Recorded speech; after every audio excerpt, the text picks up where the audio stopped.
we saw a lot many HTML tags and many style properties that could be applied to it.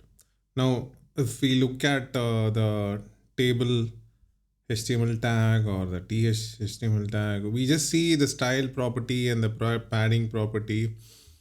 So these properties that we see here, these are all inline properties. But when you actually look at it, there's like thousands of styles that you could apply. See, you have like font size, font family, font weight, font style, display. Then you have color. So there's like more than thousands of style properties available.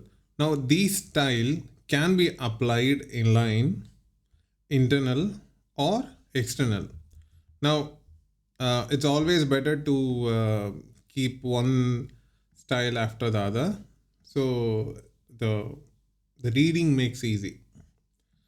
And likewise, border or background color are not the only ones. You have like color, fonts, font family, size, all that. So there is so many style properties available. Whatever you want to accomplish, you can accomplish all that with these style properties.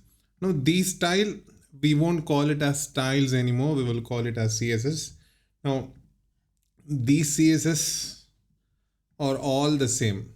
Whatever you see here, you can apply that in the internal. So this is the syntax, and the external